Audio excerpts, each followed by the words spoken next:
हमें जो समय मिला है ये सबसे बड़ी भगवान की कृपा है। माया का कार्य है भजन के लिए समय न देना,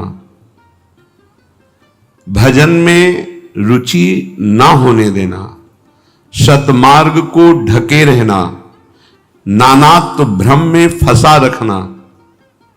पर श्री जी के चरण नख चंद्रिका के प्रकाश से ऐसा समझ में आया कि लाडली जी की हमारे ऊपर बड़ी कृपा है, जो हमें असत चेष्टाओं से, असत चिंतन से, असत भोगों से हटा हटा करके सच्चिदानंद सुख की तरफ आकर्षित कर रहे हैं। हमारा स्वभाव माया में ही सुख ढूंढने का बन गया है। इसके कारण अधर्माचरण बन जाते हैं। उसके फलस्वरूप बड़ी विपत्तियां, दुख, क्लेश, अशांति, नाना प्रकार के द्वंद्व सहने पड़ते हैं।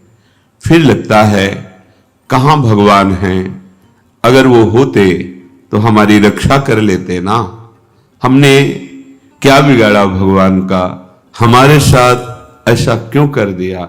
ऐसे अज्ञान जनित प्रश्न हमारे हृदय में हमारी आस्तिकता को उखाड़ फेंकते हैं। विश्वास करो, जिसका अहम समर्पित हो गया है और जिसका अनन्य चिंतन होने लगा है, सारी जिम्मेवारी प्रभु उसकी ले लेते हैं। संचित कर्म को भस्म करके, क्रियमाण को निष्फल करके, प्रारब्ध को निष्प्रभावित करके उसे परमानंद में डुबो देते हैं। अगर आप अपना भार प्रभु के चरणों में समर्पित करके निश्चिंत होना चाहते हैं तो दो बातें हैं। आप बेपरवाह हो जाएंगे, आपको प्रतिपल अनुभव होगा कि हमें कोई हाथ पकड़कर चला रहा है। हमारे जीवन रथ का वो सर्वज्ञ सारथी बन चुका है, कदम कदम पे मुझे बचाकर आगे बढ़ा रहा है। ये तब अनुभव होगा जब अहंकार समर्पित होगा। थोड़ा भी अहम है तो ये अनुभव में नहीं आएगा। दूसरी बात, अनन्य चिंतन। फिर तुम्हें योगक्षेम की चिंता बिल्कुल नहीं होगी। ये अज्ञान जनित धरा में मैं कर रहा हूं ऐसा, मैं आगे ऐसा कर लूंगा, मैंने पीछे भी ऐसा किया है, ये भ्रम। अनन्यश्चिन्तयन्तो माम ये जनाः परिपासते तेषां नित्याभियुक्तानां योगक्षेमं वहाम्यहम्। भगवान ठेका लेते हैं, बहुत महान है। जब तक अहम है और अन्य चिंतन है तब तक सूत्र लागू होगा, अवश्य में भोक्तव्यम कृतम कर्म शुभाशुभम। आप अपने शुभ अशुभ कर्मों को भोगेंगे निश्चित। और जब आप अहम का प्रभु के चरणों में न्यास कर देते हैं, समर्पण कर देते हैं और प्रभु का अनन्य चिंतन करते हैं, अब आपकी कोई जिम्मेवारी नहीं रही। अब आप देखेंगे कि वो स्वयं आपके हृदय में बैठकर वही करवाएंगे जिसे परम धर्म कहते हैं। वो आपकी बुद्धि में ऐसा योग अपना प्रदान कर देंगे, कभी कोई अधर्माचरण का निश्चय ही नहीं हो पाएगा।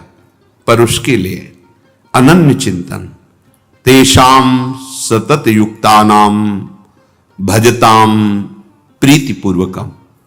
प्रेम पूर्वक निरंतर सतत जो भजन करता है तो ददाम बुद्धि योगम तम येन माम उपयांति ते। मैं उसे बुद्धि योग प्रदान, बुद्धि योग अर्थात अब कृष्णाकार बुद्धि हो गई, भगवदाकार हो गई। अब उसमें विषय स्फुरण की गुंजाइश ही नहीं रह गई। किसके? जो सतत भजन करता है, अनन्य चिंतन करता है।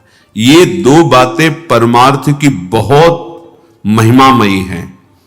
अहम का समर्पण और निरंतर चिंतन, ये दो बातें पकड़ ली तो परमार्थ की ऊंचाई पर चढ़ जाओगे।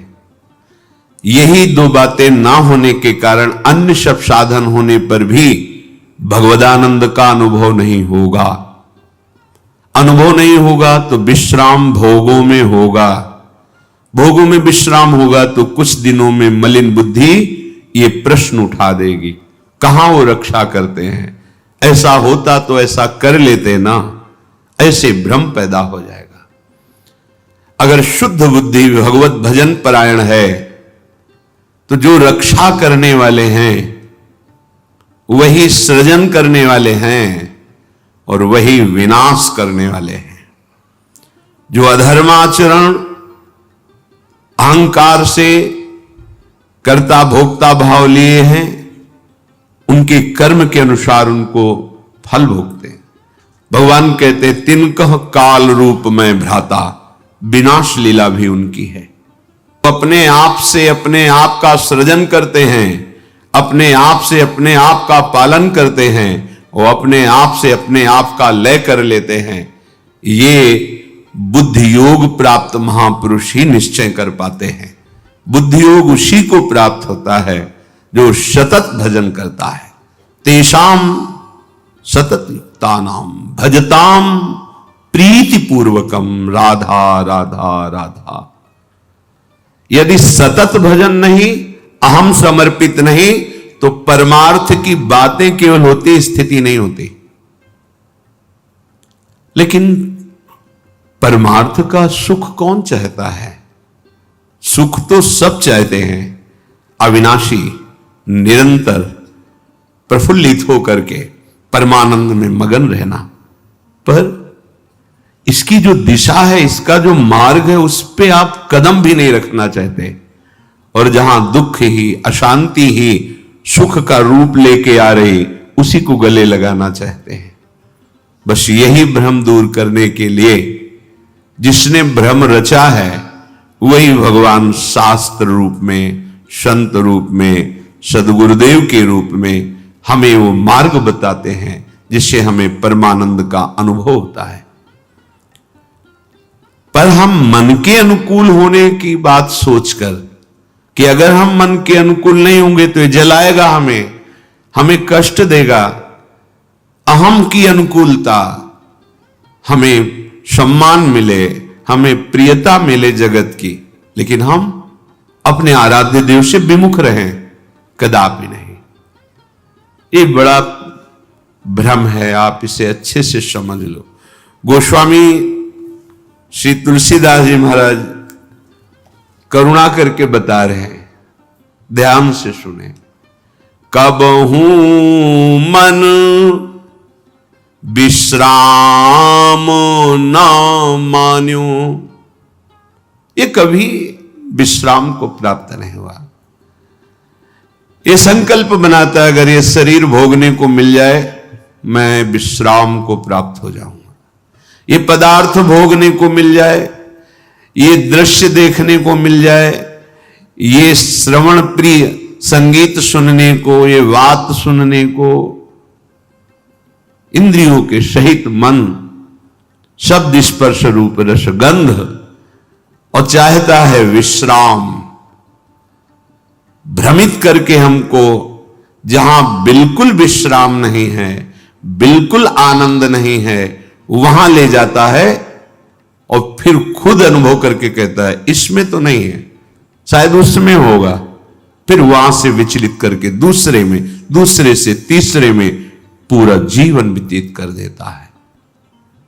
कबहू मन, पकड़ो तो इसकी चाल को, ये छलिया हमको छल रहा है और हम अपने आप को इसके अधीन करते चले जा रहे हैं, और उसकी चाल को ना समझकर हम समझते ये मन हमें सुख देगा, जो कहता है मुझे कर लेना चाहिए, गलत सलाहकार है, फंसा देगा, पराजित करा देगा, बंधन में डलवा देगा। जैसे जिस राजा का मंत्री यदि गलत सलाह दे तो राज्य नष्ट हो जाता है। यदि वैद्य गलत सलाह दे तो मरीज को रोग पूर्ण रूप से अधीन करके नष्ट कर देता है। यदि सद्गुरु शिष्य के अनुकूल होकर बोले तो उसका नाश हो जाता है। शास्त्र के अनुकूल, सिद्धांत के अनुकूल तो उसको परमात्मा प्राप्ति होती है। ऐसे ही इस मन रूपी सलाहकार ने मुझ भगवद अंश को ऐसी सलाह दी कि शब्द स्पर्श रूप रसगंध ये जो माया रचित हैं इनके भोगने में बड़ा सुख है। जहां जहां कहता है वहां वहां जो जो क्रिया कहता है वो क्रिया जैसे जैसे कहता है वैसे वैसे, पर कबहू मन विश्राम न मान्यो। कभी इस छलिया मन ने ऐसा नहीं कहा कि बस हो गया, जिस मार्ग में चला भी सुख नहीं मिला, ये सब मिथ्या है, सत्य वचन है, अब मुझे वापस होना चाहिए, इस मन की सलाह में नहीं फंसना चाहिए। पर नहीं, उसी छलिया मन का साथ देकर, इतना साथ देकर कि स्वयं मन बन करके, कि मन मानो मैं हूं, मन को अच्छा लगा मेरे को अच्छा लगा, मन को बुरा लगा मेरे को बुरा लगा, इतनी तन्मयता, यही हमारा पतन है। यही हमारी मायाकृत आकर्षण की वृत्ति है जो हम समझ नहीं पा रहे। निशिदिन भ्रमत विसारी सहज सुख, जहां तहां इंद्रिन तान्यो, कबहू मन विश्राम न मान्यो। रात दिन जैसा इसने कहा इंद्रियों के सहित वैसी ही चेष्टा की, पर सहज सुख जो हमारा स्वरूप है, चेतनामल सहज सुख राशि, हम अपने स्वरूप का विस्मरण करके हमारे ही बल से बलवान होकर इस मन और इंद्रियों ने हमें फंसा दिया, दुर्गति कर दी। अपने सहज सुख को, जो आत्मस्वरूप है, जो आराध्य देव हैं, सहजानंद वर्षिणी श्यामाजू, इनके नाम सुख को क्या पैसा लगता है नाम में? अंदर ही अंदर राधा राधा राधा, किसके सहयोग की जरूरत है? कौन सी क्रिया के संपादन की जरूरत है?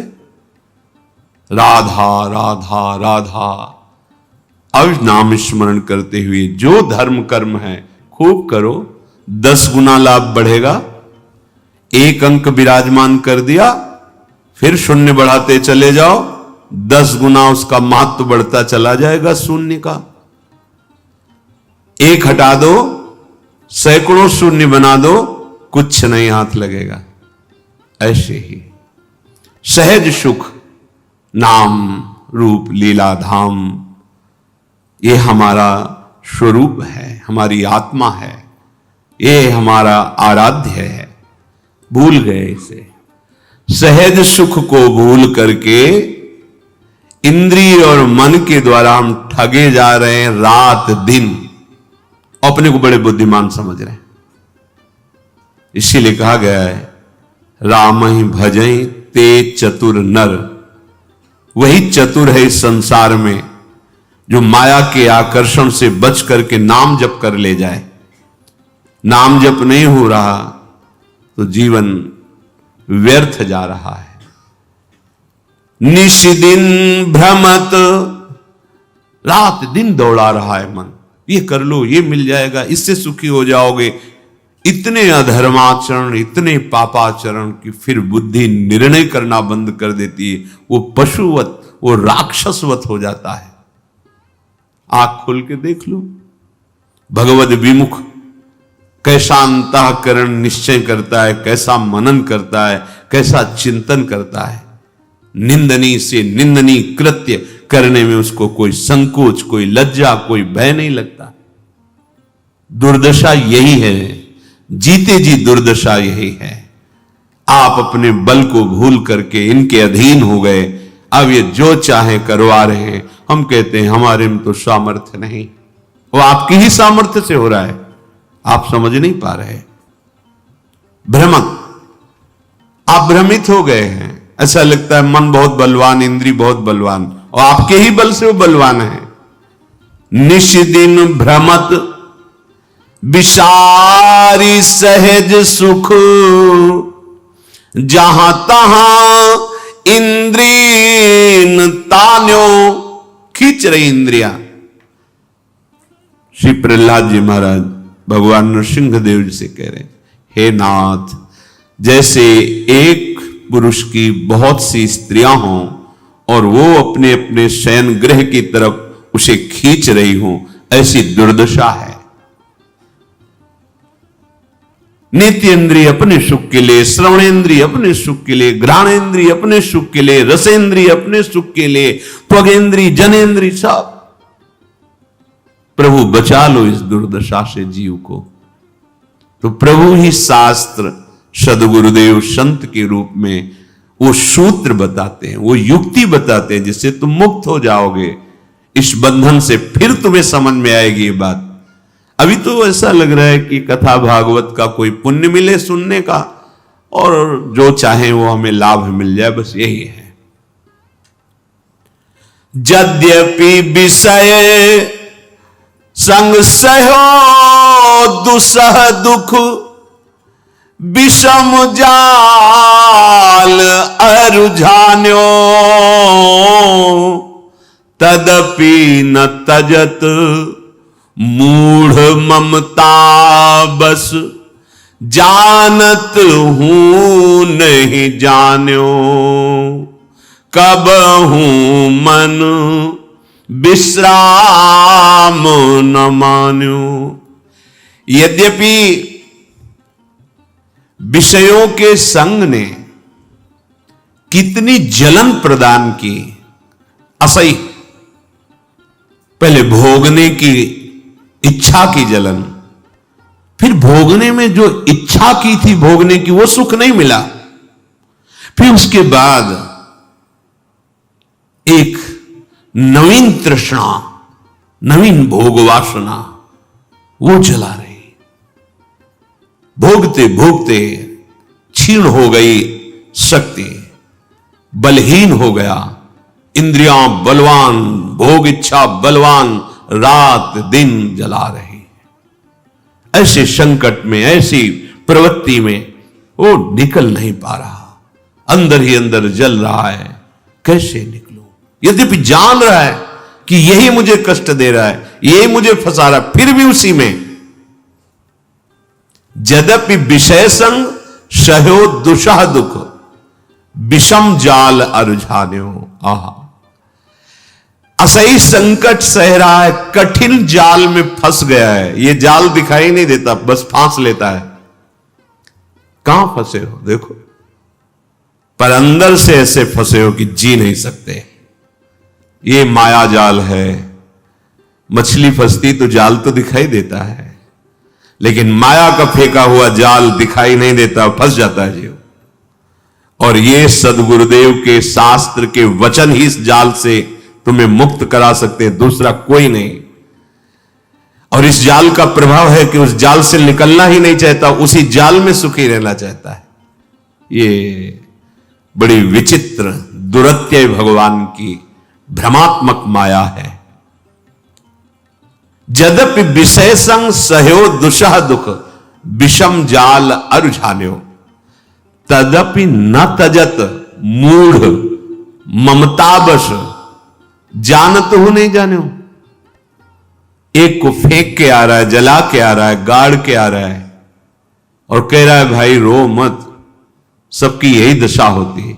जान रहा है इसका, अरे कोई साथ नहीं जाता, सबको ऐसे जान रहा है, पर ना जाने हो, वो केवल बोल रहा है, अंदर से नहीं समझ रहा है, फिर जाके उसी विषयों में सुख खोजता है। उसको ये पता नहीं कि जिस शरीर का आश्रय लेकर हम विषय भोग रहे, ये शरीर ही नष्ट हो जाने वाला, ये शरीर ही दुखमय है। फिर इससे भोगे जाने वाले विषय कैसे सुखमय हो सकते हैं?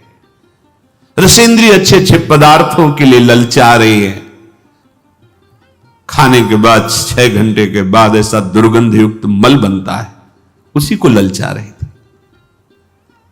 कैसी कैसी मायाजनित जाल के फंदे जिसमें हमें बांध रखा है। अरे केवल प्राण पोषण करो, धर्म युक्त कार्य करो, निरंतर नाम जप करो और छूट जाओ इस शरीर बंधन से। यह समझ में ही नहीं आता। तुम अविनाशी हो, शरीर विनाशी है। शरीर से जितने भोग भोग रहे हो ये सब मायाकृत जादू का तमाशा है, इनकी सत्ता ही नहीं है। बस प्राण पोषण करो और प्राणनाथ का भजन, उनकी आज्ञा के अनुसार मुक्त हो जाओगे इस माया खेल से। जन्म अनेक किए नाना विधि, कर्म कीच चित सान्यो, होई न विमल विवेक निर्बिनु, वेद पुराण बखान्यो, कबहू मन विश्राम न मान्यो। बहुत जन्म हो गए, अनेक जन्मों में बहुत से कर्म किए और ये कर्म रूपी कीचड़ में ऐसा फंसा लिया हम निकल ही नहीं पा रहे। एक कर्म बख्शने वाला नहीं, एक एक चेष्टा इस भूमि पर जो आप करेंगे एक कर्म भूमि है। इस भूमि पर इसीलिए शब्द कहा है। अन्य लोकों में वही कर्म करोगे जो तुम्हें भोग भोगने, बस नवीन कर्म नहीं होता। देवलोक में नवीन कर्म नहीं होता कि आप नया अनुष्ठान कर्म कर, नहीं, अपने किए हुए अनुष्ठान का शुभ फल भोगो। नरक में अपने किए हुए अशुभ कर्मों का, पाप कर्मों का फल भोगो। अन्य लोकों में भी ऐसा है, एकमात्र ये। इसीलिए यहां जन्म लेने के लिए देवता भी ललचाते हैं। बड़े भाग मानुष तन पावा, सुर दुर्लभ सदग्रंथन गावा। ये कर्म एक एक सेकंड का हिसाब है। आप क्या बोल रहे हैं, क्या देख रहे हैं, कैसे पूरा का जितना समय दिया गया 80 वर्ष 100 वर्ष, तो जिस दिन आप इस भूमि पर प्रकट हुए उसी समय से शुभ अशुभ कर्म का भोग लागो, और जहां चेतना जागृत हुई नवीन कर्म वो आपके ऊपर। शास्त्रीय सिद्धांत से शायद 14 वर्ष की अवस्था तक मांडव्य ऋषि धर्मराज से व्यवस्था बनाई थी, क्योंकि उस समय पूर्ण चेतना धर्म की क्या वृत्ति ये नहीं जागृत होती। तो उस समय तक के लिए तो इसके आगे जो कर्म होते हैं उनका एक एक हिसाब होता है। ऐसा ना समझो आप जो हंसी मजाक कर रहे हैं, आप देख रहे हैं, बोल रहे हैं, छू रहे हैं, ये सब आपका रजिस्टर है, बढ़ रहा है। किस विषय में आप बोले, क्या बोले, उस बोलने में क्या दोष था, आपने क्या क्रिया की, वो सत्य शास्त्रों के सम्मति से है या निषेधात्मक है, उसका फल आपको मिलेगा। और यदि एक आप युक्ति सीख गए कि अब जो मैं कर्म करने जा रहा हूं वो श्री भगवान की प्रसन्नता के लिए होगा और भगवान के द्वारा दिए बल से होगा, वो कर्म बांधेगा नहीं। और जब कर्म हुआ तो पूर्ण समर्पित प्रभु को मुक्त हो जाओगे। पर कहां इतना ध्यान है, अहम इतना स्मृति थोड़ी रहने देता है कि ये कृष्ण प्रीत्यर्थ कर्म करने जा रहा हूं, ये कृष्ण प्रीत्यर्थ कर्म हो रहा है, ये कृष्णार्पणम मस्तु के लिए कर्म हो रहा है। अभी आनंद आने लगेगा, पर नहीं, अहंकार से मैंने किया, मैं करूंगा, मैं। जन्म अनेक किए नाना विधि, कर्म कीच चित सान्यो। जैसे कोई दलदल में फंस जाए, निकलना बड़ा मुश्किल, ऐसे ही कर्म जाल फांस लेते हैं, निकलना बड़ा मुश्किल। देखो ना, निकलने की सोचो आप, कैसे अंदर पीड़ा पहुंचाते हैं ये सब। कैसे हमारे बिना परिवार कैसे चलेगा, ये कैसे होगा, ये कैसे होगा। चित्त सान्यो, उसमें फंस गया। वो नहीं समझ पा रहा अनंत ब्रह्मांडों का सृजन करने वाला, पालन करने वाला कोई है।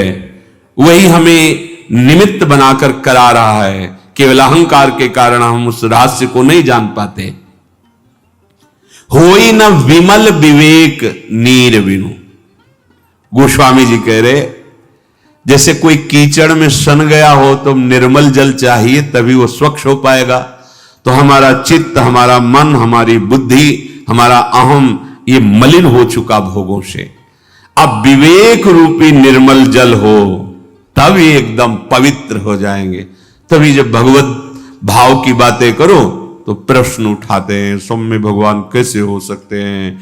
अरे वो कर तुम अकर तुम अन्यथा कर तुम, ऐसा नटनागर है, बस उसको पकड़ा सकते हैं तो गुरुदेव के द्वारा उपदिष्ट मार्ग ही, दूसरा कोई उपाय नहीं।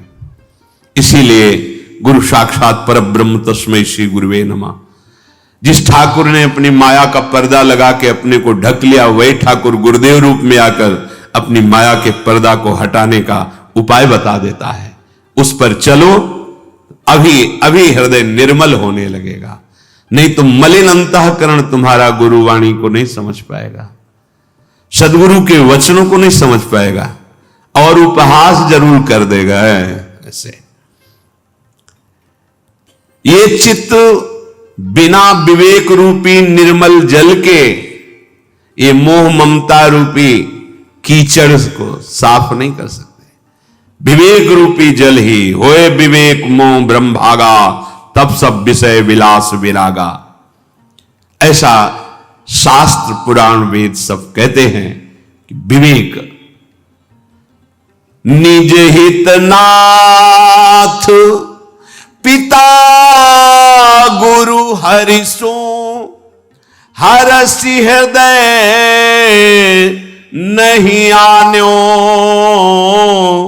तुलसीदास कब तृषा जाए सरखन तहि जन्म सिरान्यो, कब हूं मन विश्राम न मान्यो, कब हूं मन विश्राम न मान्यो। आहा, जो हमारा परम हित करने वाले हैं, जो मेरे स्वामी हैं, नाथ कौन? निज हित। हित जो हमारे स्वामी हैं, जो हमारे पिता हैं, जो हमारे गुरुदेव हैं, जो हमारे हरि हैं, कभी निष्कपट इनसे प्रेम नहीं किया, कभी हृदय खोलकर इनसे, हृदय खोल कर, बड़ा कपटी जीव है। अंतःकरण में तन्मयता के कारण ही भगवद अंश को जीव कहा गया है, देहाभिमानी को ही जीव कहा गया है। बड़ा कपट है। और प्रभु कह रहे मोहि कपट छल छिद्रन, और ये कपट ही करता है। गुरुदेव, हरि, स्वामी, ये सब उसी परम तत्व के पर्यायवाची शब्द हैं। वही एक है। भक्ति भक्त भगवंत गुरु चतुर नाम बपु एक। कहने को उसके बहुत से नाम हैं, वो है एक ही। अपना परम हित अपने स्वामी से होगा, अपने हरि से होगा, अपने गुरुदेव से होगा। जो गुरुदेव, जो हरि, देखो संपूर्ण गीता जी, संपूर्ण वेद, ये जगत गुरु भगवान ने स्वयं गाया है, ये भगवान ने प्रकट किया है। जितने संत महात्मा सदगुरु जन हैं, सबके हृदय में जो बोल रहे हो भगवान ही बोल रहे हैं। अगर उन्होंने खेल रचा है तो खेल की सावधानियां जी, अगर इतनी चूक करोगे तो आउट हो जाओगे, परमार्थ मार्ग में चलने लायक नहीं रहोगे, तुम जीत नहीं पाओगे। अगर जीतना है तो ऐसे चलो, ऐसे तुम परास्त हो जाओगे। दोनों बात उन्हीं की है। अगर आप माया खेल में राजी हो तो उसके अलग इनाम है, और अगर आप भक्ति खेल में राजी हो तो उसके अलग, उन्हीं का खेल है। देख लो, वही आके अपनी माया जनित खेल के दुख वर्णन करते हैं, वही आके अपने भक्ति जनित खेल के प्रेम आनंद का वर्णन करते हैं। कैसा अद्भुत प्रेम, कैसा अद्भुत आनंद। ऐसे सदगुरुदेव जो हरि हैं, जो स्वामी हैं, जो पिता हैं, कभी हृदय खोलकर उनसे हृदय समर्पित करके बात, क्यों म्यों अनुकूलता प्रतिकूलता प्रपंच, अरे एक जगह तो ऐसी रखो जहां बिल्कुल खुले, सारा संसार कपट में खेल रहा है, एक जगह तो ऐसी रखो गुरुदेव के सामने। तुम चाहे दंड दो, चाहे आप दुलार करो, आपसे कपट नहीं, आपसे झूठ नहीं, आपसे छिपाव नहीं। स्वामी आप ही तो हमारे परम उद्धार के लिए ये रूप लेकर, अब आपसे क्या कपट करना, असमर्थ हूं, आपकी आज्ञा का इस तरह से उल्लंघन होता है, आप संभाल लीजिए प्रभु, मेरे में सामर्थ्य नहीं, सब ठीक हो जाएगा। भगवान एक बात बड़े जोर से कह रहे, मोहि कपट छल छिद्र न भावा। ये हमारे हृदय में जो कपट का जाल है, ये हमें भगवत प्राप्ति नहीं होने दे रहा। निर्मलता यही कि जो हृदय में, वही वाणी में, वही चेष्टा में, कोई छुपाव नहीं। ये संतों का स्वभाव होता है, जो उनके हृदय में, वही वाणी में, वही उनके आचरण में मिलेगा। और ये छलिया जो असत मार्ग का पथिक है, बोल कुछ रहा है, अंदर में कुछ चाल चल रही और आचरण कुछ और ही है। जिसका मन वचन कर्म एक हो, वो भगवान को प्रिय होता है, कपट नहीं। हम भगवत चर्चा भी करते तो कपट करके, इसीलिए उसका प्रभाव जागृत नहीं होता। नहीं तो मात्र भगवत लीला गायन से और श्रवण से भगवत प्राप्ति हो जाएगी, और कोई साधन हो ना हो। कितनों को हो गई है, बहुत ज्यादा इसी को स्वीकार करने से हुई है। जो भी परमार्थ की उत्तम गतियां हैं, इन्हीं दो से हुई।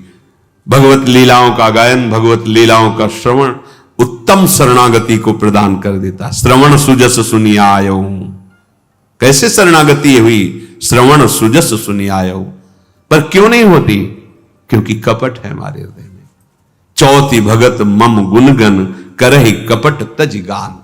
ये एक जगह तो ऐसी रख लो जहां निष्कपट भाव हो, मेरे गुरुदेव, मेरे प्रभु, जैसा हूं आपका हूं।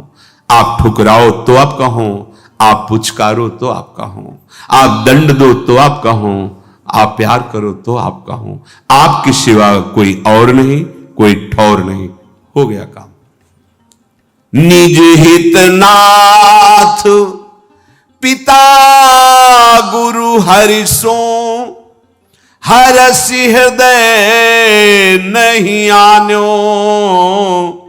तुलसीदास कब तृषा जाए, सरखन तहि जन्म सिरान्यो। कब हूं मन विश्राम न मान्यो। यदि तुम कपट छोड़कर हृदय से गुरुदेव का आश्रय लो, उनके वचनों का पालन करो, तो क्या होगा, तुम्हारी प्यास बुझ जाएगी, दौड़ भाग मिट जाएगी। शांति से बैठ जाओ उनकी नाव में। वो खेवैया बहुत चतुर हैं। शांति से बैठना, भरोसा और नाम, नाव में बैठने को मतलब नाम। श्री हरिवंश प्रताप ये भरोसा, नाम नौका और निज खेवक। नाम जप करो, भरोसा दृढ़ प्रभु का रखो, तुम्हारी नाव भव समुद्र से तुम्हें पता भी नहीं चलेगा और पार हो जाओगे। श्री हरिवंश प्रताप, नाम नौका, निज खेवक, भव सागर सुख तरत, निकट हरिवंश जो सेवक। अभी संभल जाओ, नहीं तो खोदते खोदते जीवन व्यतीत हो जाएगा और प्यास कभी नहीं बुझेगी। जैसे कुआं खोदना शुरू किया, कुआं खोदते खोदते जीवन की शाम हो गई, लेकिन पानी पीने को नहीं मिला। अर्थात तुम भोगों में भोगते भोगते मर जाओगे, कभी तृप्ति और शांति न मिली है न मिलेगी। अनंत जन्म व्यतीत हो गए, इस माया ने विस्मृति के गर्त में ऐसा डाल दिया है कि हमें लगता ही नहीं कि हमारे पीछे जन्म हुए हैं। कभी प्यास नहीं बुझेगी, कभी मन विश्राम को प्राप्त नहीं होगा। इसलिए अहम का समर्पण, आराध्य देव का अनन्य चिंतन, बारंबार मुदस्सु जीवन युगा, क्रीडे निकुंजे विशन गायस्तच्चरितम द्रवन्नतिभिया संगाद भुजंगादिव क्षुद्वाधेमित शुष्क पत्र फलभुक तरसे मुकामं पिबन श्री वृंदा विपिने कदा तरुतलान ऐसा वसन श्याम सुखी। हे भाई, नाम जप तो कर ही रहे हो, अब ऐसे नाम जप करो आंसुओं से कपोल भिगोते हुए राधा राधा राधा। ये गदगद सुर नयना सजल दंपति रस रहे भी। ये तभी जब अहंकार का समर्पण और अनन्य चिंतन, तो निश्चित ये दशा आने लगती है। पूरा पद नहीं हो पाएगा, रो पड़ोगे। हृदय इतना द्रवित हो जाता है, जरा सा ऐसे शब्द का धक्का लगा, छलक पड़ा। ये नाम जप से, लीला गायन से बड़ी उत्तम अवस्था आ जाती है। बारंबार मुदश्रु किसके? जीवन युग क्रीड़े निकुंज विशन। निकुंज विलासी श्री प्रिया प्रीतम जो जिसके जीवन हो गए हैं, वो जब नाम स्मरण करता है, सामने उनकी झांकी सहा नहीं जाता, ऐसा आनंद जो सहा नहीं जाता, तो वो आनंद की विकलता में वो दशाएं प्रकट होती है। ये होता है अहम समर्पित अनन्य चिंतन। दो बातें जीवन में ध्यान रख लो, परमार्थ की बहुत बड़ी बात है। अगर ये संभाल पाओ तो सब कुछ संभल जाएगा। साधक में जीवन भर चलने पर ये दो कचाई बनी रहती है। बहुत चिंतन करके बात कर रहे हैं, अहम का अधूरापन समर्पण में, कुछ समर्पण और कुछ स्वीकृति अहम की। साधक की बात कर रहे, संसारिक तो जानता ही नहीं इस विषय को कि कैसे आम समर्पित होता है, क्या आम समर्पण का स्वरूप होता है। और अनन्य चिंतन पूरा जीवन लग जाता है, अन्य चिंतन मिटा नहीं पाते। अनन्य चिंतन, अव्यावृत भजनाथ जिसे कहते हैं, नारद जी ने जिसे तन्मया स्थिति कही, इसे हम नहीं प्राप्त कर पाते हैं। गुरु कृपा से, श्री जी की कृपा से, दुर्लभ नहीं है, ये हमारे लिए ही स्थिति है। पर हम इस स्थिति को चाहें तब ना, हमारी चाहे तो अन्य है, इसलिए ये बहुत काल साधन करने पर भी स्थिति नहीं आती। इसे अच्छी तरह देख लो। अहम का समर्पण और अनन्य चिंतन, ये दो बहुत बड़ी बात परमार्थ की है। इस बात पर आप ध्यान दीजिए। अहम का समर्पण और अनन्य चिंतन, ये बहुत बड़ी वस्तु मिल गई। अगर ऐसी वृत्ति प्राप्त हो जाए, दैन्य और निरंतर भजन, बहुत बड़ी वस्तु।